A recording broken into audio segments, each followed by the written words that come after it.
AICC OBC ಕಮಿಟಿಗೆ Siddaramaiah ಅಧ್ಯಕ್ಷರಾಗಿ ನೇಮಕ ವಿಚಾರ ಇದು ಪ್ರಮೋಷನ್ನೋ ಡಿಮೋಷನ್ನೋ ಅವರೇ ಹೇಳಬೇಕು.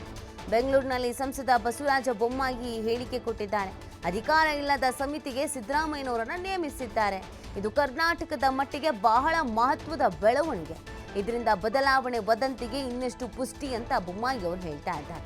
ಕಾಂಗ್ರೆಸ್ನಲ್ಲಿ ಒಂದಷ್ಟು ಬದಲಾವಣೆ ಆಗತ್ತೆ, ಸಿಎಂ ಬದಲಾಗ್ತಾರೆ, ಈ ಥರದ್ದೆಲ್ಲ ಚರ್ಚೆಗಳಿತ್ತಲ್ಲ, ಅದರ ಬೆನ್ನಲ್ಲೇ ಈ ರೀತಿಯಾಗಿ ಸಮಿತಿಗೆ ನೇಮಕ ಮಾಡಿರೋದು. ಇದು ಪ್ರಮೋಷನ್ನು ಡಿಮೋಷನ್ನು ಏನು ಅನ್ನೋದನ್ನು ಸಿದ್ದರಾಮಯ್ಯನವರು ಹೇಳಬೇಕು ಅಂತ ಬಸವರಾಜ ಬೊಮ್ಮಾಯಿ ಅವರು ಪ್ರತಿಕ್ರಿಯೆಯನ್ನು ಕೊಟ್ಟಿರೋದು. ಮತ್ತು ಇದು ಕರ್ನಾಟಕದ ಮಟ್ಟಿಗೆ ಬಹುದೊಡ್ಡ ಬೆಳವಣಿಗೆಗೆ ಕಾರಣ ಆಗಬಹುದು ಅನ್ನೋದನ್ನು ಕೂಡ ಹೇಳ್ತಾ ಇದ್ದಾರೆ.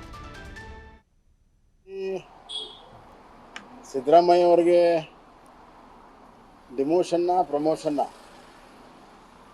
ಎಂಬುದು ಸಿದ್ದರಾಮಯ್ಯ ಅವರು ಹೇಳಬೇಕು. ಕರ್ನಾಟಕದಲ್ಲಿ ಸಾರ್ವತ್ರಿಕವಾಗಿ ನೋಡುವುದು ಒಂದು ರೀತಿಯಲ್ಲಿ ಸಿದ್ದರಾಮಯ್ಯದ ಡಿಮೋಷನ್ ಅಂತ. ಯಾವುದೇ ಅಧಿಕಾರ ಇಲ್ಲದಿರುವಂಥ ಒಂದು ಸಲಹಾ ಸಮಿತಿಗೆ ಅಧ್ಯಕ್ಷ ಮಾಡಿ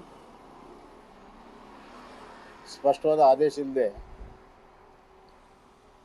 ಅದಕ್ಕೆ ಉದ್ದೇಶವೂ ಇಲ್ಲದೆ ಕರ್ನಾಟಕ ರಾಜಕಾರಣದಲ್ಲಿ ಬದಲಾವಣೆ ಆಗುತ್ತೆ ಅನ್ನುವಂಥ ಸೂಚನೆ ಅನ್ನುವಂಥದ್ದು ಇನ್ನಷ್ಟು ಆ ಪ್ರಶ್ನೆಗೆ ಇನ್ನಷ್ಟು ಪುಷ್ಟಿ ಸಿಕ್ಕಿದೆ. ನನಗನ್ನಿಸ್ತಾ ಇದೆ ಕರ್ನಾಟಕ ರಾಜಕಾರಣ ದೃಷ್ಟಿಯಿಂದ ಇದು ಭಾಳ ಮಹತ್ವದ ಬೆಳವಣಿಗೆ ಅಂತ ಅನ್ನಿಸ್ತಾ ಇದೆ. ಮೊದಲನೇದಾಗಿ ಸಿದ್ದರಾಮಯ್ಯ ಅವರಿಗೆ